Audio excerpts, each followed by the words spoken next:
우리가 계속 읽어가는 내용의 전체적인 가르침들은 영적으로 신실하지 못한 하나님 백성들을 책망하고 그들로 하여금 돌이킬 것을 촉구하는 그런 내용들이 소개가 됩니다. 이 내용이 호세아서 4장에서부터 7장 앞부분까지 쭉 이어져요. 하나님은 자기 백성들을 향하여 변함없고 신실한 반면에 하나님의 백성들은 하나님을 향하여 신실하지 못한 모습이 대조를 이루고 있다. 이렇게 그 내용들을 통해서 우리가 보게 됩니다. 오늘 우리가 읽은 이 앞부분의 내용은 우리가 어제 읽었던 5장 8절 이하로부터 마지막 절에 이어지는 그런 내용으로 우리가 볼 수 있겠는데 어떤 내용이 주어졌습니까? 5장 8절 이하의 내용은 하나님의 백성들이 신실하지 못하는 것에 대하여 영적으로 가늠한 것에 대하여 하나님께서 그 백성들에게 역사 심판을 행하실 것을 경고하는 내용이 주어졌습니다. 그 역사 심판은 징계의 성격이다 하는 겁니다. 그 징계의 성격이란 하나님이 그 백성들을 낮추셔서 그 백성들로 하여금 진정으로 하나님을 찾고 하나님께 돌아오게 하기 위한 목적이다 하는 겁니다. 그래서 우리가 읽은 5장 마지막 절에 보면요. 이렇게 마무리가 됐습니다. 5장 15절에 보면 그들이 그 죄를 뉘우치고 내 얼굴을 구하기까지 내가 내 곳으로 돌아가리라. 그들이 고난받을 때 나는 간절히 구하리라. 이렇게 표현했습니다. 역사적으로는 당시에 이 남조와 북조 사이에 전쟁이 일어납니다.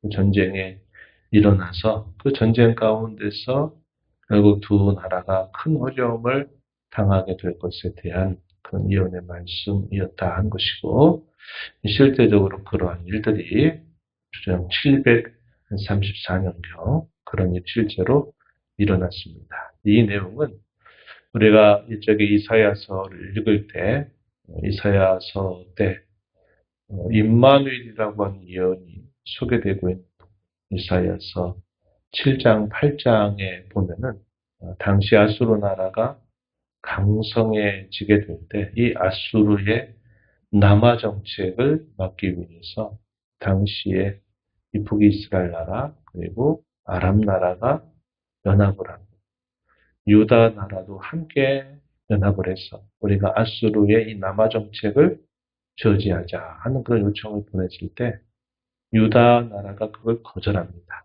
아하스 왕 때였죠. 거절하게 되면서 북이스라엘 나라와 아람 나라가 연합해서 유다를 공격한 일이 있게 된 겁니다. 그때 이 아하스가 이 공격을 어떻게 막아낼까 하다가 그때 이 아하스 왕이 어디를 바라보느냐 아수르의 도움을 받아서 이 북이스라엘과 아람 나라의 이 침공을 막아서려고 했던 겁니다. 그때 이사야 선지자가 뭐라고 말하냐면 그렇게 하지 말라는 겁니다. 아수르 나라를 바라보지 말고 여호와 하나님이 우리와 함께 하심을 믿고 기다리라는 겁니다. 이렇게 하는데 그 말을 믿지 않아요. 그래서 그때 이사야 선지자가 임마누엘이라고 하는 징조를 하나님께 베푸신다. 당신이 징조를 구하면 하나님께서 들어주시겠다고 했다. 그랬더니 아하스는 내가 징조를 구하지 않겠다. 이렇게 하면서 바로 그러한 상황 속에 이제 임마누엘 악이라고 하는 내용이 이사야서 7장과 8장에서 주어지게 됩니다. 바로 그 역사적인 사건과 연관된 그런 내용들이 예고된 부분이고 실제로 그것이 그대로 이루어졌다는 것을 성경의 역사는 보여줍니다. 같은 하나님 백성들 사이에 전쟁이 벌어진다. 참 안타까운 일 아니겠습니까? 우리나라도 역사적으로 남한과 북한이 같은 민족인데 전쟁을 함으로 인해서 그 폐해가 얼마나 가슴 아픈 일, 폐해를 가져다 주었는지 몰라요. 바로 그런 일을 말한 겁니다. 하나님이 그렇게 그 백성들을 징계하시는 목적은 그들로 하나님께로 돌아오게 하시기 위한 목적이었다 하는 사실을 분명히 밝혀준 겁니다. 이게 5장 15절에서 소개된 부분이고요. 그들이 내 얼굴을 구할 때까지 나는 내 곳으로 돌아가 있을 것이다. 그들이 고난받을 때 나를 간절히 구할 것이다. 어떻게 구할 것인가? 이 내용이 6장 1절부터 소개되는 부분입니다. 6장 1절로부터 3절에 이런 내용이에요. 대단히 유명한 구절입니다. 한번 다시 보시죠.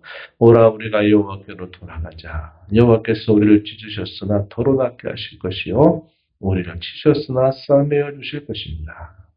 이틀 후에 우리를 살리시고 셋째 날에 우리를 일으키시리니 우리가 그의 앞에 살리라. 또 3절에 여호와를 알자 힘써 여호와를 알자. 그의 나타나심이 새벽빛같이 어김이 없다. 일정하다. 비와 같이 땅을 적시고는 늦은 비와 같이 땅을 적시는 늦은 비와 같이 우리에게 임하시리라.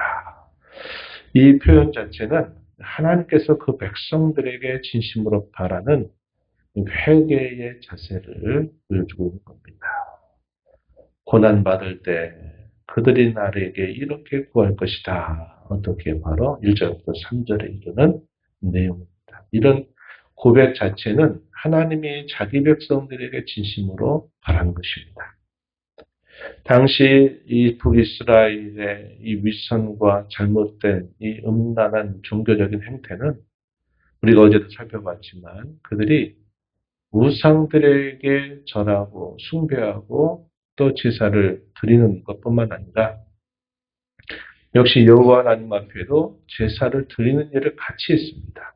종교적인 혼합주의가 만연되어 있는 상태고 하나님을 찾고 제사하고 예배하는 그들의 모습은 어떤 방법이었느냐? 우상에게 제사를 드리는 그런 방식을 따라서 하나님 앞에 제사를 드리고 예배했다는 겁니다. 근데 하나님은 그런 예배를 결코 받으시지도 않으시고 그런 예배를 결코 원하지도 않으신다는 거죠. 제사만 드리고 예배만 하면 하나님 됐다. 그래. 우상들이 아무 말 하지 않는 것처럼 여호와께서 그냥 그들이 그렇게 하면 받으시기만 하면 되는 분이 아닌 거죠.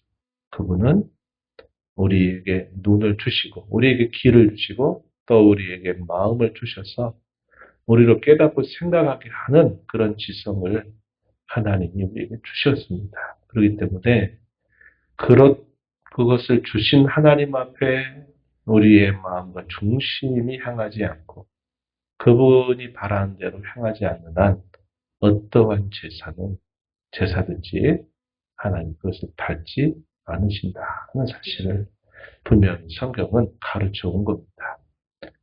그래서 여기 6장 1절부터 3절에 이르는 이러한 고백과 자세는 하나님이 진심으로 바라는 것입니다. 여호와께로 돌아가자. 비록 우리를 치셨으나 우리가 여호와께로 돌아가면 우리를 싸매 주실 것이다. 이틀 후에 살리실 것이고 셋째 날에 우리를 일으키실 것이다. 이틀과 3일이라고 하는 날은 긴 날이 아니죠.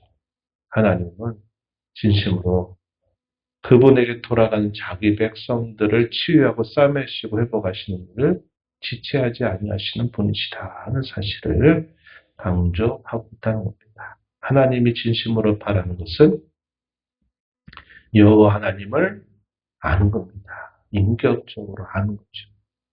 눈을 지으신 자가 보지 않겠느냐. 귀를 만드신 이가 듣지 아니하시겠느냐. 우리에게 생각할 수 있는 지혜를 주신 하나님. 우리가 그분이 뭘 원하시는지를 잘 생각해서 그분을 아는 것. 이것은 우리가 하나님 앞에 돌아가는 데서 대단히 중요한 것이다 하는 사실을 잘 밝혀주고 있는 것입니다. 그런데 이제 문제는 뭐냐면 4절 이하에 전혀 다른 또 반전의 이야기가 소개되고 있는 겁니다. 4절에 보면 에브라임아 내가 내게 어떻게 하냐. 유다야 내가 내게 어떻게 하냐. 너희의 인애가 아침 구름 쉬 없어지는 이슬 같다. 이렇게 표현했습니다. 에브라임은 북이스라엘을 지칭하는 표현이고 유다는 남조 유다를 부르는 표현이죠. 그러니까 남북의 갈라져 있는 두 나라, 하나님 백성들 모두가 하나님이 보실 때는 내가 너희를 도대체 어떻게 대해야 한단 말이냐 이렇게 하시는 말씀이죠. 그 이유는 너희의 인애.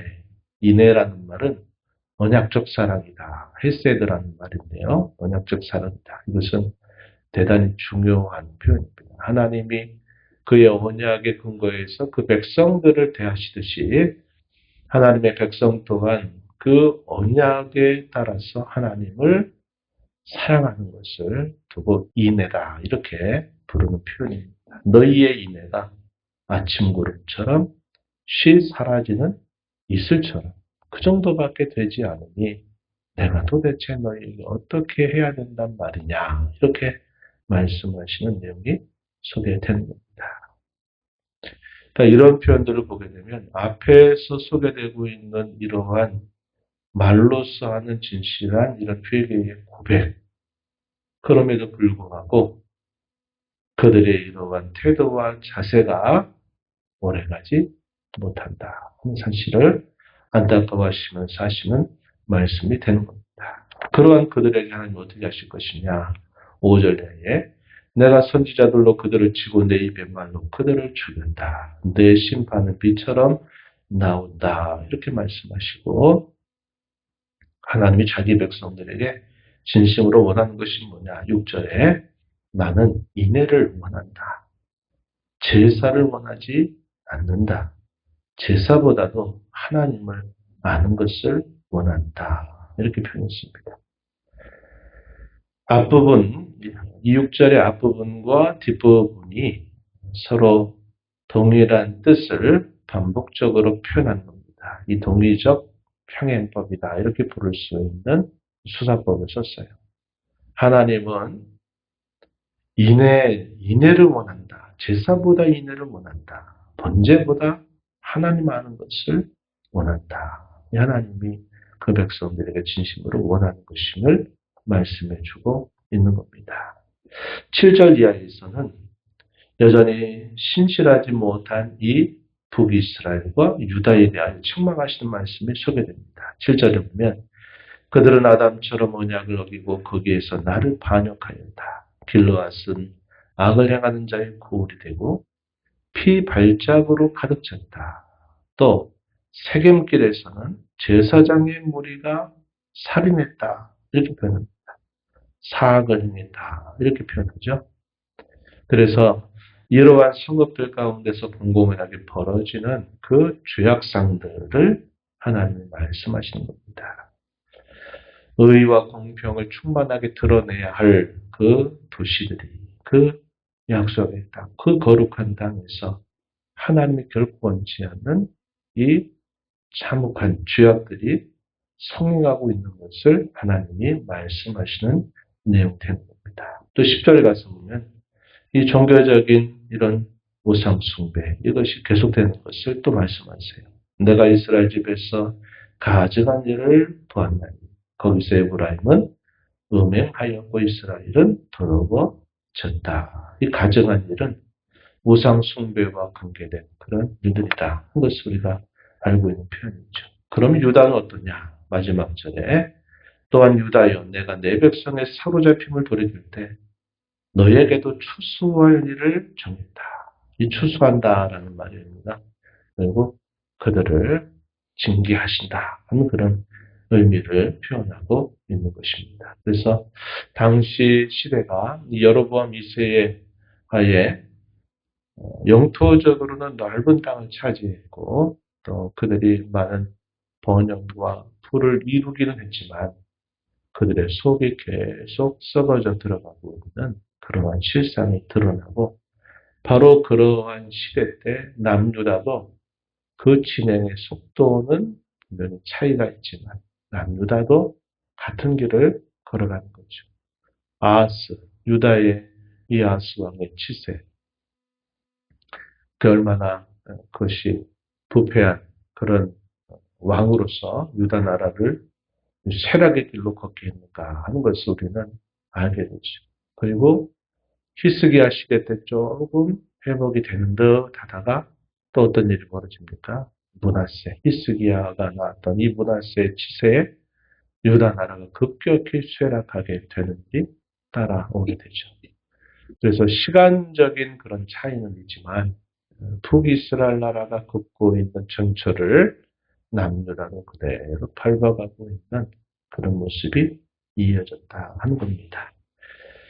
우리가 이 말씀을 보면서 하나님이 자기 백성들에게 진심으로 원하는 것이 무엇이냐 하는 것은 우리가 1절로부터 3절에 이르는 이 내용, 그 고백처럼 하나님 앞에 돌아가는 겁니다.